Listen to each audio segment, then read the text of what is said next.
Kembali lagi bersama saya Ika Hairani dan juga Pak Nurul Amin. Nah, sebelum iklan, saya bertanya kepada Pak Nurul, bagaimanakah membangun masjid itu apakah hanya untuk meraih pahala saja atau bagaimana ini Pak? Monggo silahkan Pak.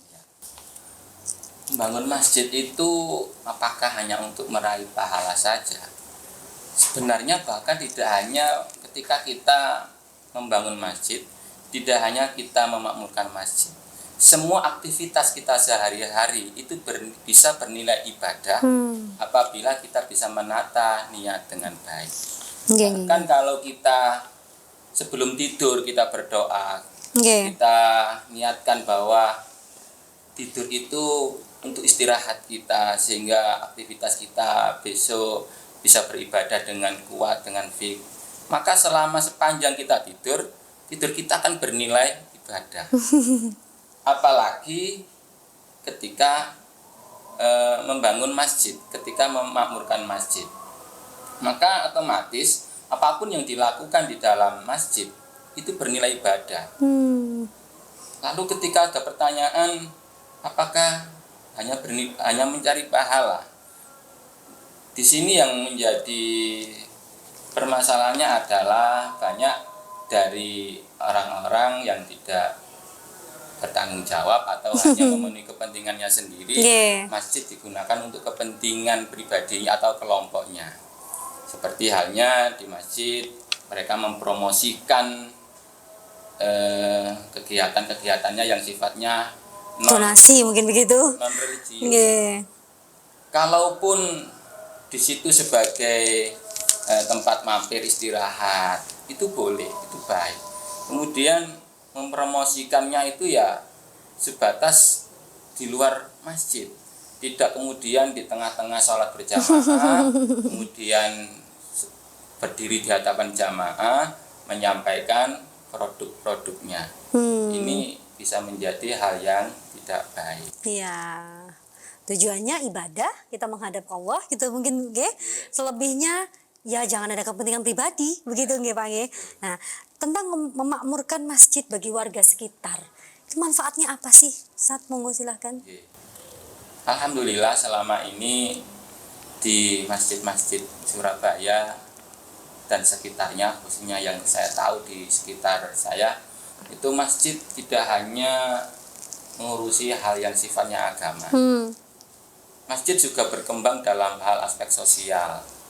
Masjid sudah punya program dengan kepedulian sosial berupa santunan kepada janda-janda miskin, kepada anak yatim. Itu sudah mulai dilakukan. Bahkan tiap masjid, utamanya dalam momen-momen seperti peringatan Muharram, menjelang puasa, ketika hari raya, pembagian sembako, pembagian bahkan dalam bentuk nominal untuk anak yatim itu uang saku, itu sudah berjalan sudah lama. Dan ini menunjukkan bahwa secara nyata peran masjid sangat bermanfaat bagi warga sekitar masjid. Tidak hanya dalam hal keagamaan, tapi dalam hal sosial. Dan ini tidak hanya mereka yang membutuhkan, artinya yang menjadi sasaran penerima bantuan-bantuan tersebut, tapi juga menjadi media di antara para warga itu yang punya kelebihan rezeki yang lebih. Mereka juga tidak kesulitan lagi menyampaikan apa yang menjadi rezeki yang lebihnya, sehingga ketika disampaikan ke masjid maka otomatis warga yang punya rezeki yang lebih tidak repot, cukup diserahkan kepada masjid. Di situ ada panitia, kemudian panitialah yang mengurus begitu nggih, mengurus. Otomatis akan ada pemerataan. Kalau tidak di manajemen seperti itu, maka bisa jadi satu orang itu sering dapat, kemudian ada yang lain itu tidak dapat sama sekali. Rata begitu nggih. Dengan adanya peran manajer masjid dalam hal peduli sosial seperti ini, maka pemerataan pembagian sembako atau yang lain itu bisa lebih merata. Nggih. Jadi pada dasarnya memakmurkan masjid untuk warga sekitar itu sangat-sangat perlu nggih. Bukan hanya kegiatan beribadah untuk umat Islam, tapi juga kegiatan sosial mungkin begitu. Apakah kegiatan di dalam masjid juga tanda kutip menyelesaikan masalah-masalah duniawi ini, Pak? Bisa? Baik. Urun rembuk mungkin ada masalah mungkin warisan atau bagaimana mungkin. Ya. Jadi Islam itu menjawab semua permasalahan hidup. Ya, termasuk masjid pun bisa berfungsi sebagai kesejahteraan hidup. Yeah. Termasuk masjid pun bisa memprogram yang sifatnya itu profit, selama itu profit hasilnya itu untuk membangun masjid. Masjid bisa apabila punya ruangan yang lebih, yang luas, digunakan untuk resepsi pernikahan. Itu ada masjid di Surabaya yang punya tempat seperti itu. Atau bahkan masjid digunakan untuk musyawarah ketika ada konflik warga, di mana tempat RW dinyatakan tidak bisa kondusif atau khawatir tidak adil mungkin begitu ya. Kemudian mencari tempat yang netral yaitu di masjid.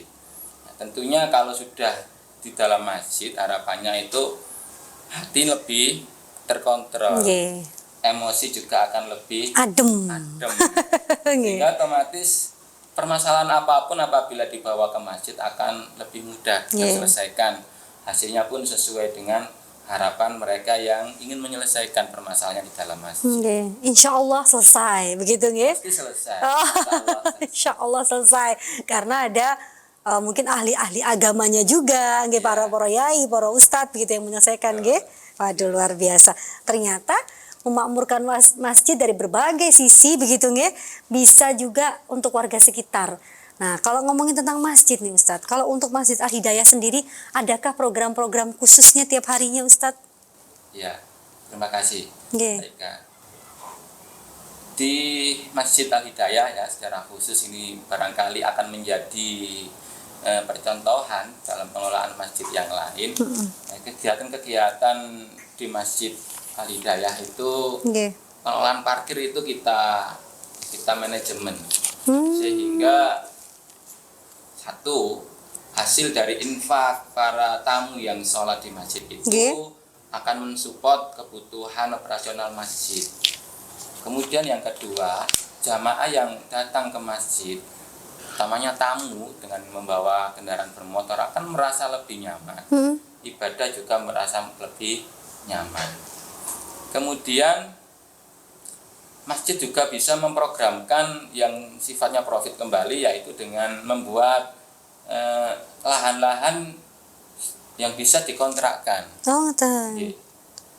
Termasuk di masjid yang lain itu di sekitar saya itu ada masjid yang punya lahan kosong karena tanah itu tanah wakaf atau tanah desa, ada lahan yang kosong.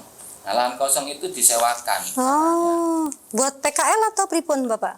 PKL atau pribadi, karena tidak luas, karena memang hanya beberapa petak saja, hanya 2 atau 3 setan. Nah, dari hasil sewa tanah itu otomatis pendanaan masjid akan support. Nah, ini bagian dari pengelolaan yang bisa dibangun yang dibuat oleh masjid. Selain mungkin pengajian anak-anak di TPQ-nya, kemudian nah kalau untuk pemuda ini kegiatannya biasanya apa di Masjid Al Hidayah, Bapak? Terima kasih. Alhamdulillah untuk Masjid Al Hidayah remaja masjidnya masih berjalan dengan baik. Al Hidayah adalah masjid yang baru berdiri, yang statusnya awalnya dulu itu musola. Saya juga pelaku sejarah awal dari remaja masjid di situ. Sampai saat ini remaja masjid eksis. Karena mohon maaf, saat ini banyak masjid yang kehilangan remajanya. Masjid yang kehilangan pemudanya. Sehingga aktivitas masjid itu lepas dari peran remaja. Sehingga di sini para remaja itu perlu membuat satu kegiatan-kegiatan yang menarik, yang menjadikan remaja itu kerasan di masjid. Ya di antaranya yang seperti saya sebutkan peran remaja tadi. Olahraga tadi ya Ustaz. Berbagai macam kegiatan, jangan hanya ngaji. Kalau kegiatan rutin bersolawat itu sudah dilaksanakan. Al-Banjari. Al-Banjari betul. Karena nyatanya solawat itu menyatukan. Nggih, betul. Tidak berasal dari satu komunitas tertentu saja. Semua komunitas itu bisa kumpul jadi satu dalam bersolawat. Luar biasa. Bersolawat dirutinkan menjadi kegiatan rutin di masjid. Kemudian kegiatan-kegiatan yang non religius yang lain juga diprogramkan dalam kegiatan remaja masjid. Remaja masjid. Jadi bukan cuma nongkrong-nongkrong nggak jelas mungkin begitu nggih. Daripada ke warkop mending ke masjid. Dapat pahalanya, dapat ademnya. Mungkin begitu Pak? Aduh benar sekali. Aduh luar biasa. Dan jangan kemana-mana karena saya akan kembali lagi dengan pertanyaan, apakah ada kesalahan sih tentang manajemen tata kelola masjid? Kita akan kembali lagi setelah tayangan iklan berikut ini.